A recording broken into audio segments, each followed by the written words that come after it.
Ev der Ostrov Miçtiye, têwateya grava xewnan. Ostrov Miçtiye dikeve navarasta paytexta Rûsyayê Mosko. Deh xulekan ji koçka Kremlînê dûr e.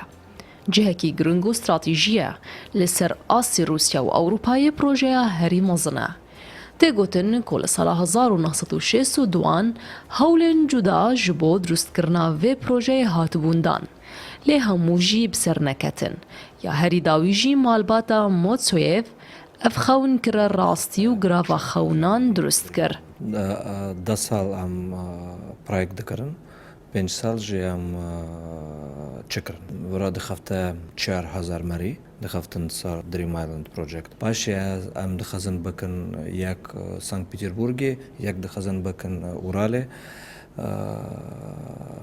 Naka situasya rind nîne sava koronavirüs naka çi heye vira hêroj tê 5000 merî belek gerekî bê 25000 merî. Di berê de ev navçe parçeyeke xirabûyî bû û cihê zibilxaneyê bû. Îro ev kenarane têkilî pêlên rûberê Moskoyê û berfrehiya li ser keskatiyê bûye. Bi ciwaniya xwe hewayeka xweş dide û hemû kes dikarin çêjê ji vê xwezaya ciwan û rengîn werbigirin. Я второй раз нахожусь в этом парке. ئەوە دووەم جارە سەردانی ئەم پارکە ئەکەم و زۆر ئاسوودەم. بەراورد بە ڕابردوو ئەم پارکە زۆر جوانتر و سەرنجڕاکێشتر دروستکراوە کە سەرنجی هەمووان بۆ لای خۆی ڕاکێشێ.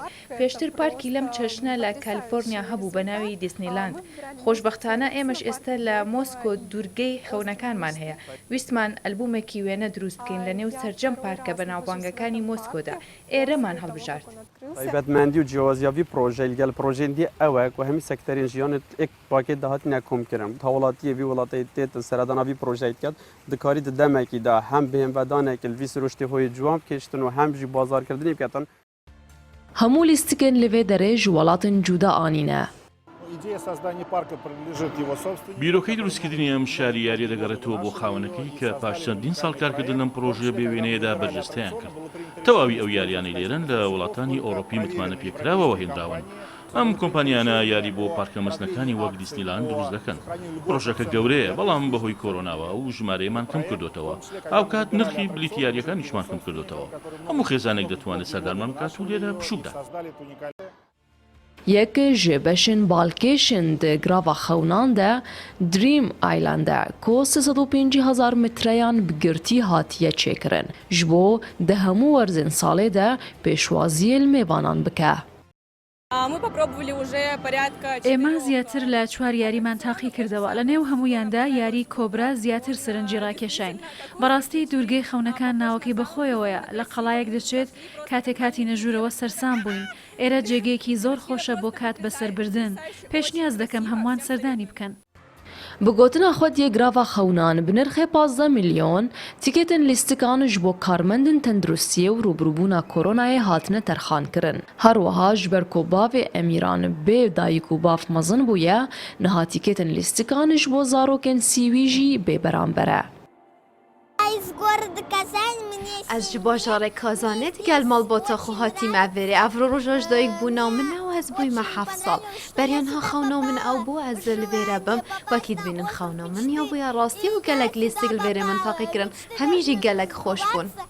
Ev proje di nava du salan de hate drustkirin. 27 Sibata 2020 bi merasîmekî û bi amedebûna serokê Rûsyayê Vladimir Putin û şaredarê Moskoyê ev proje hate vekirin. Bavê Emîran Motsoyev bi giringî behsa vê projeyê dike. Projektekî malbata me birê min Amîrxan, herdkorê min Alî Amîran wana eva serî bona me eva zaf tiştekî mezin bû.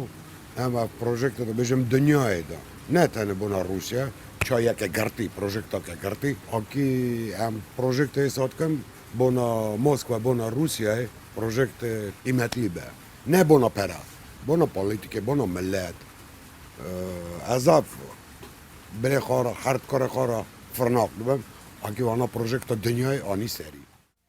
Tevî ku zêdetirî nîv sed salê ye hêzra vê projeyê hebû lê kesî nekarî durust. Herî dawî jî ji aliyê malbateka Kurd ve hate durustkirin. ملیارێک و نیو دلار لە چێکردنا پرۆژەیە هاتیە خەرجکردن. گراڤە خەونان لەسەر ئاستی رووسیا و ئەوروپایê پرۆژەیە هەری مەزنە.